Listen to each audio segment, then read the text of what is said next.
Commander Stahl, hailing frequencies are open. This is Steve Harry Harris and the HarrisFilm Crew. You're watching HarrisFilm non-Trek reviews. Without further ado, here's the HarrisFilm Crew. Matt Arnold. Roy Ivey. And Ken May, straight out of Police Squad. Yeah, tonight on non-Trek review, we have a special from France. Just tell me what you think. There we go.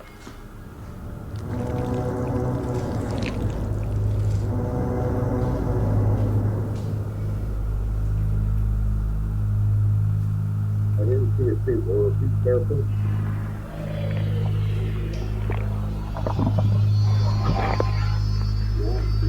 Pourquoi fait-il si noir? Au commencement, c'est toujours la nuit.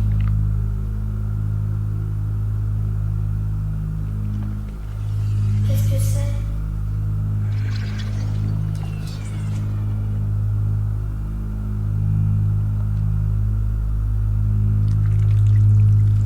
Un grain de sable.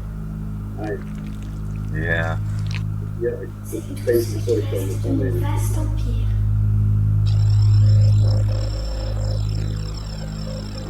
Look at those graphics. Yeah, that's fine. No. Don't wait. Run! Too late. What did she do to you?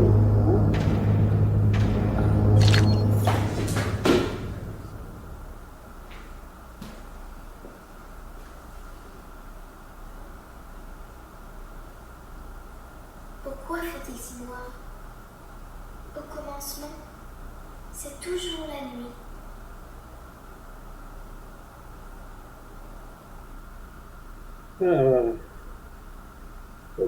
Okay, how do you interpret that, Roy? I think it was a good recreation of the scene from Terminator. Great use of effects. Whatever else,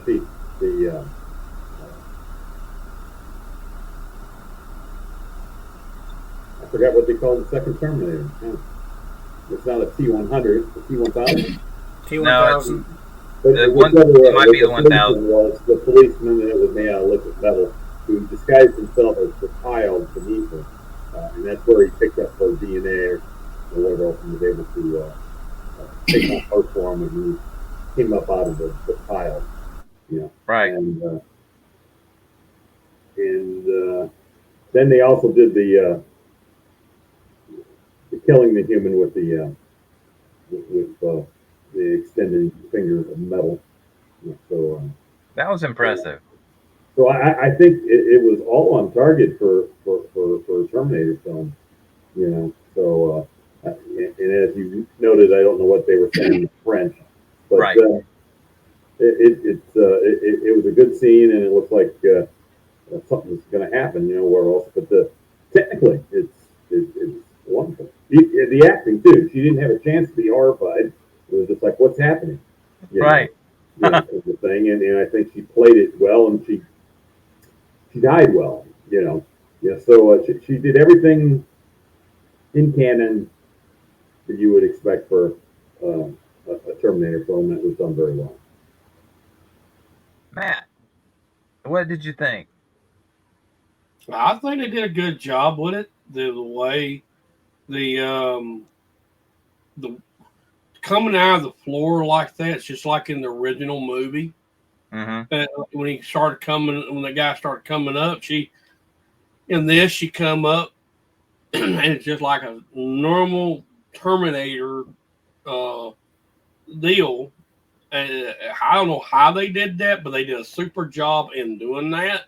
Yes. And I just tell you, if there was a scale over 10, I would give them over 10 for that scale. For that VFX, yeah. For the VFX was excellent, and yeah. and for a short, the story was simple and basic, and it told the story. You're dead. That's it. Yeah. I'm here to execute you. The thing is, she didn't have a chance to scream. So Right. before she even realized she was gone, Yes. and she, she could have screamed or do whatever, but it was just simple, done. And I give it a 10 out of 10.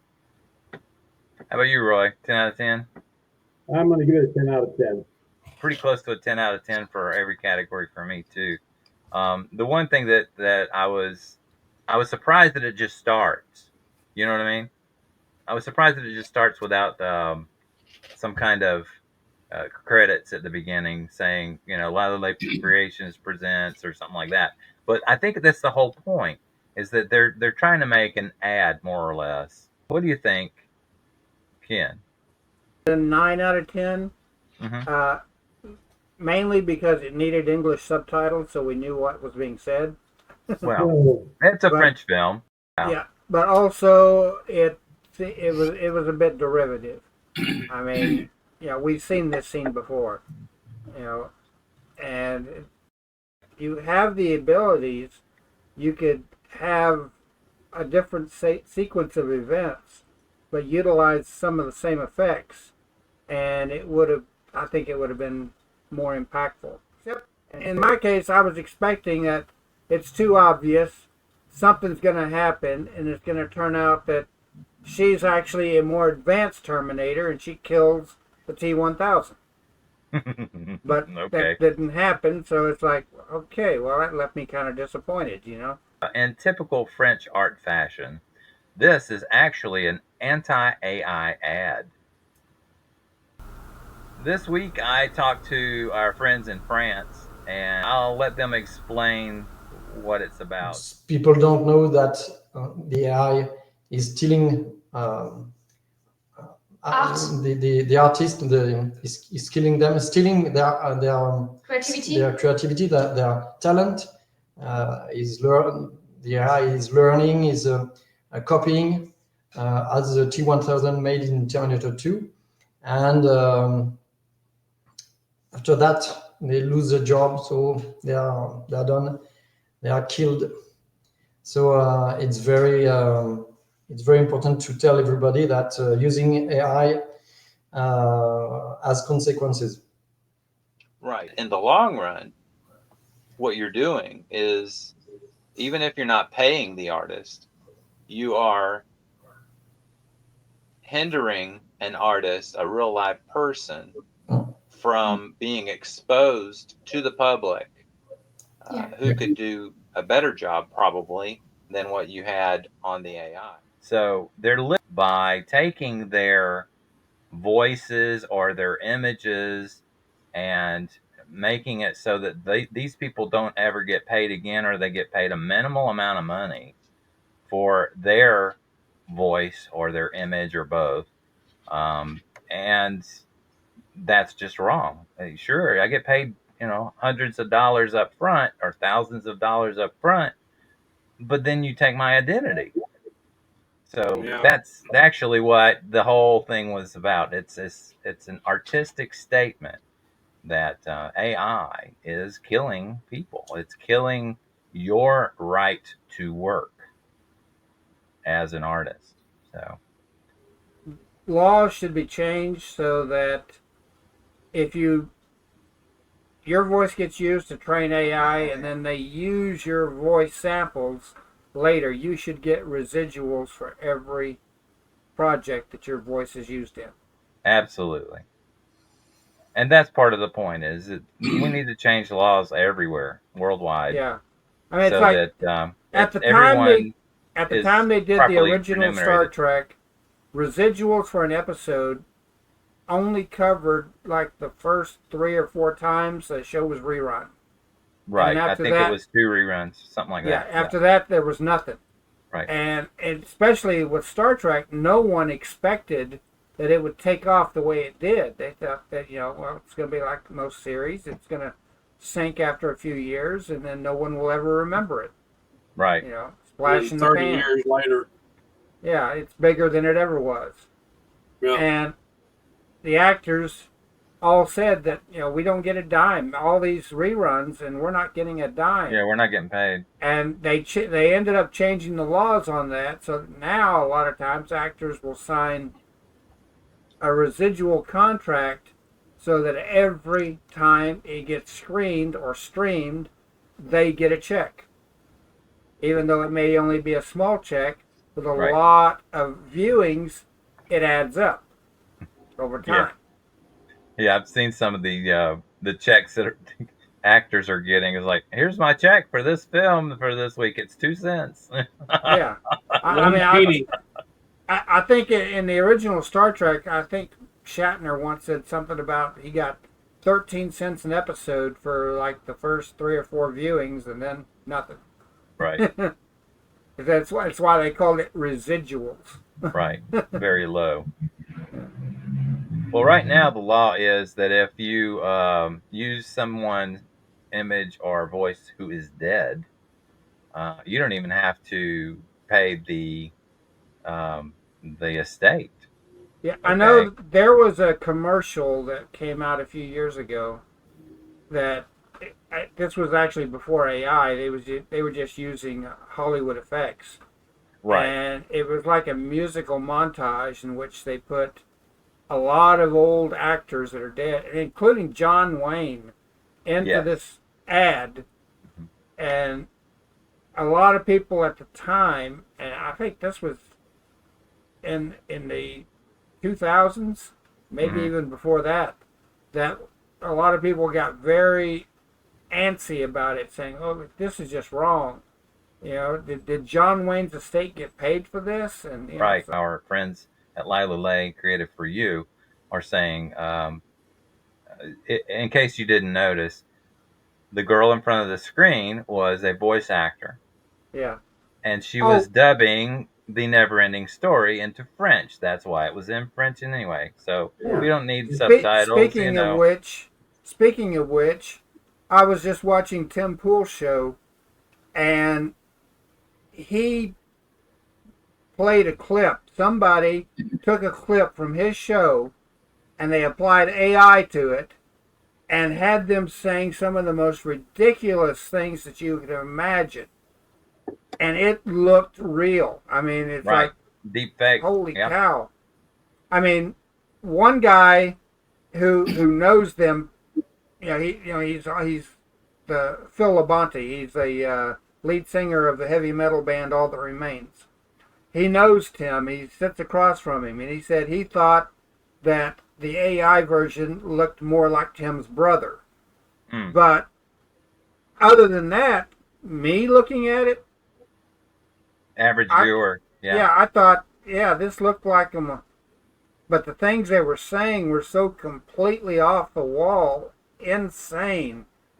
And Tim, he keeps pointing out, he said, this will end up being used politically to shift public opinions on things. I mean, and that's scary. Yeah, and it will be, going. And back in the 80s, there was that Max Headroom show, if you remember. I loved it. There was a line, the 2 guys that were the body wranglers that were selling dead bodies to the body banks. Yeah. When Bryce was describing how he generated Edison Carter into a computer-generated figure,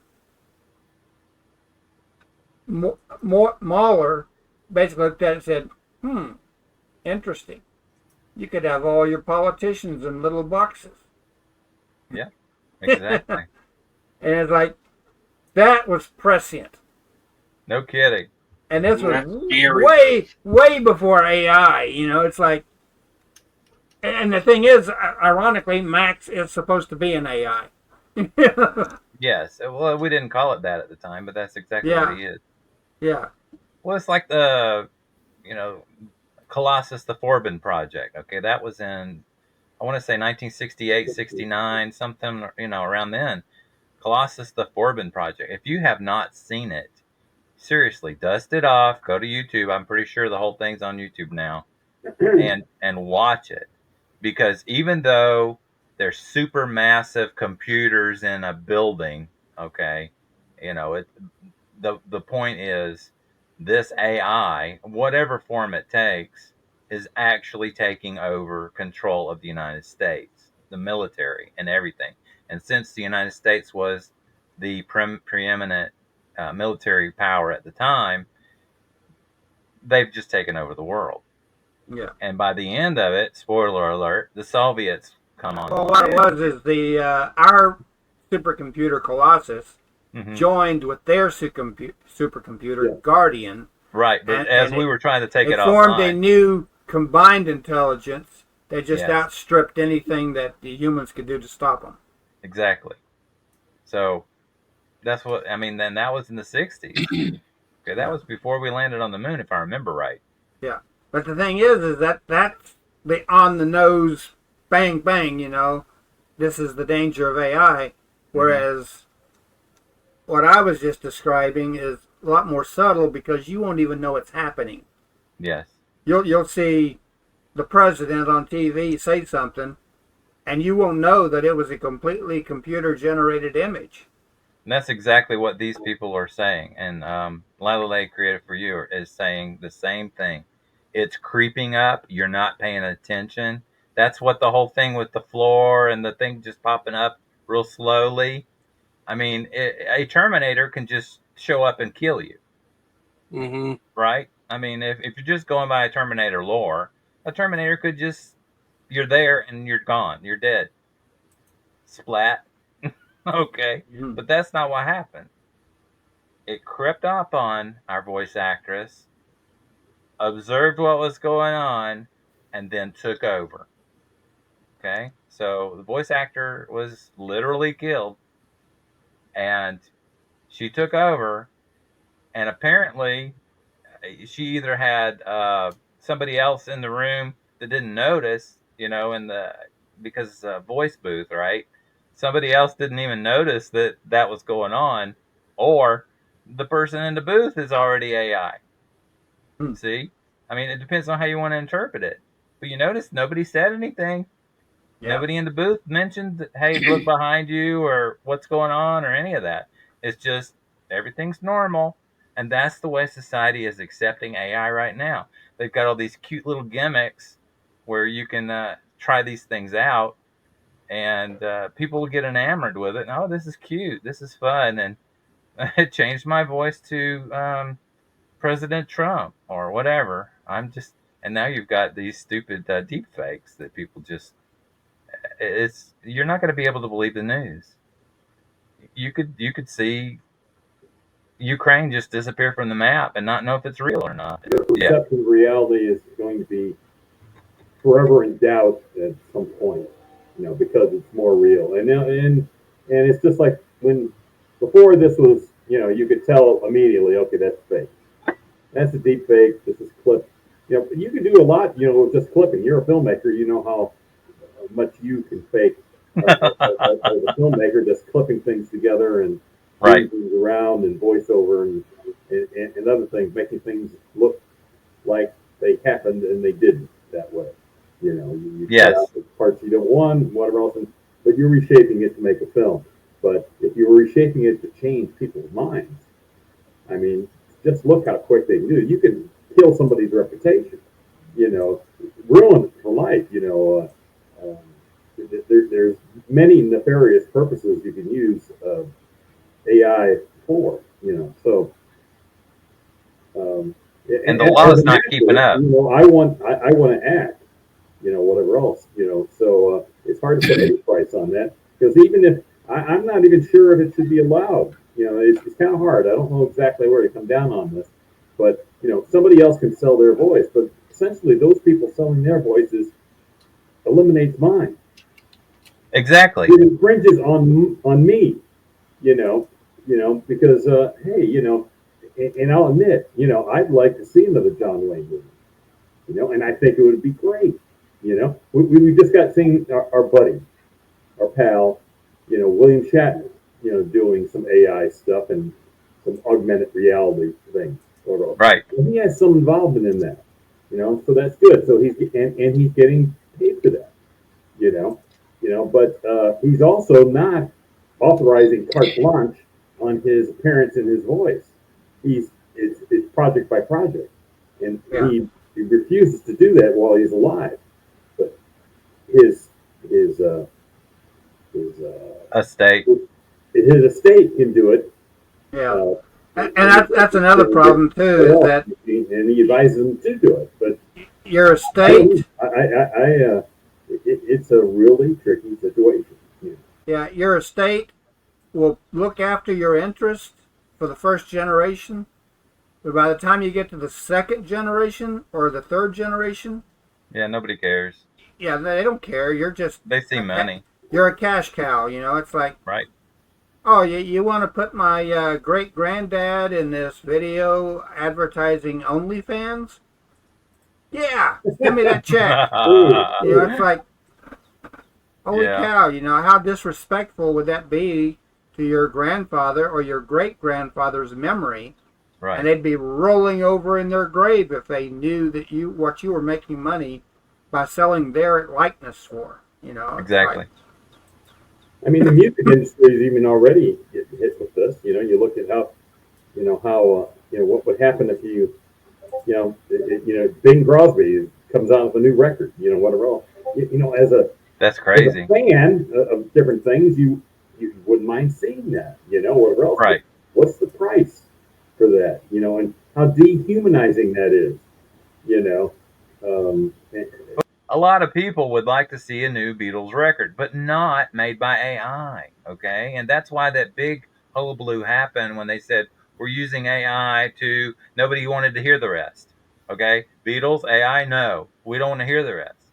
But the rest of the story was clean up John Lennon's voice, not recreate his voice, not augment his voice. Clean it up so that it's clear, and it will give a crisp studio quality feel to his voice that was on a bad cassette, okay, a bad audio cassette.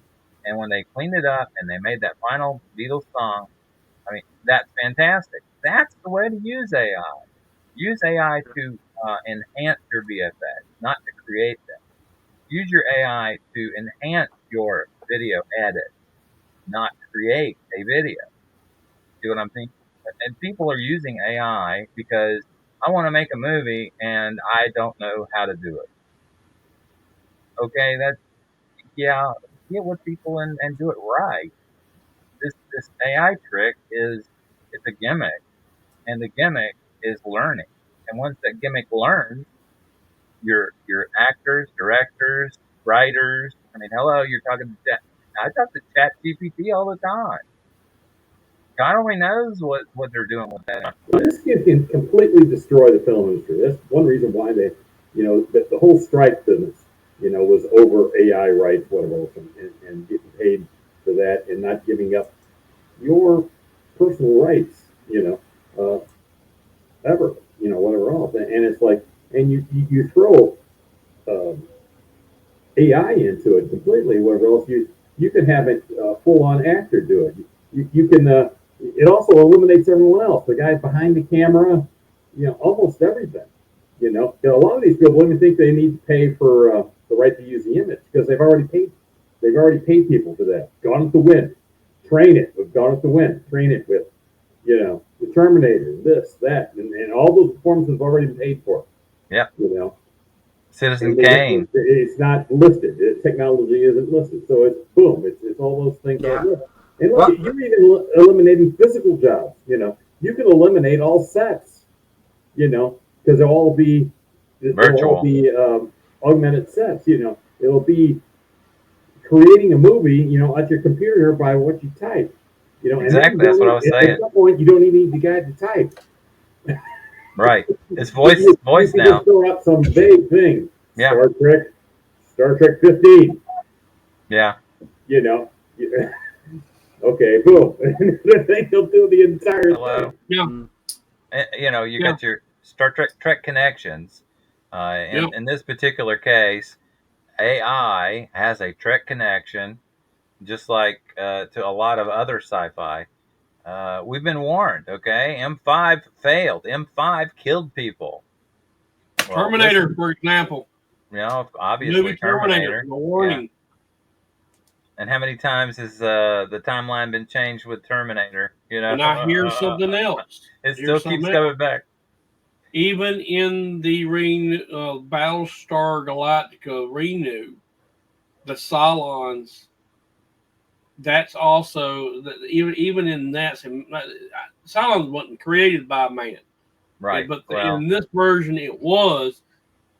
If they made that mistake in the first time, they're gonna continue making that mistake over and over and over and over again, no matter what reality they come up in. Right. That was the point at the end of the new series. Yeah. All this has happened before, and all of it will happen again. Right. Yep. And you know the thing is, that's a wake up call of hey, wait a minute, we need to think about this before we do it. But you know, most of us out here now realize this. But you know, the ones up there in the office, up in the government, they don't care. They care about money and greed and whatever else they care about. They don't give a crap about us. Well, the thing is we're in a situation now where if we don't generate a truly sentient AI first, China will. And who do you want to have? Who do you want to be the first ones to achieve it? Because whoever achieves it first will also be the ones that programmed it in the first place. So do you want it programmed by hardline communist or by capitalist? Right. And that's the Foreman Project all over again. You know, it's War Games. It's, you know, a number of other shows. The guy who invented it was very smart. Right. He didn't realize how smart he made his invention. If I remember correctly, he was also... They thought they put up barriers. Right. To control it, but those barriers failed, you know, and that's what you have to keep in mind, that even when you start to go down this road, you don't know where it's going to go. You create a problem-solving AI computer. Well, that's part of their plan, right? Isn't that the basics? Because they figure out problems, you know, so they figure out how to get around things. You know what else? And you have HAL from 2001, whatever. Right. Else. And you have a basic contradiction of what the rules are. You know, he was supposed to lie, and he was not supposed to, and he was always supposed to tell the truth. How do you do both? That destroyed his entire psyche, you know, and everything went crazy because you can't make that happen. I did have a thought which apparently messed up my connection. And the AI is trying to keep you from talking. Dune is set up the way it is because that was Frank Herbert. The guy who wrote Dune. Frank Herbert, that's it. Okay. Frank Herbert wrote Dune, and it is devoid of artificial intelligence. Yeah. You know, because of the robots. They had the robot war, and they eliminate all that. It might even be part of the foundation, the Asimov universe, with his answer to it. You know, but that's why they had human calculators, and they found some ways to get around having computers because they saw them as too dangerous. Yeah. Yes. And they just barely overcame the robot uprising that happened. What else is they eliminated any, and they were very strict about, you know, anybody creating anything that was connected with AI, you know, because it was just too dangerous. Well, we've been talking for an hour. I only anticipated 20 minutes because it was such a short film, but this is a very hot button topic. What do you think? Let us know by clicking like, comment, subscribe, and share. All right, that's it for tonight. See you next time.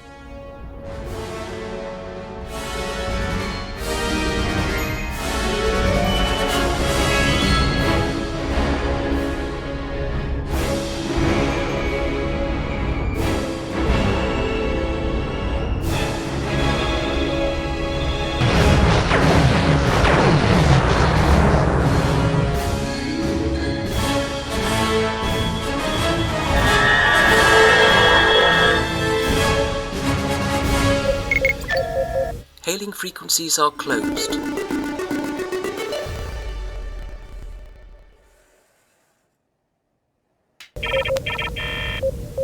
Transmission complete. I do have another show we could watch for 30 minutes. Oh. It's up to you guys. But I mean, are we gonna if we watch Star Blazers, that's an hour, and then we still have to discuss it. That's probably another hour. You know, we've been running 3 hours when we're doing Star Blazers. If we do a review, which we just did.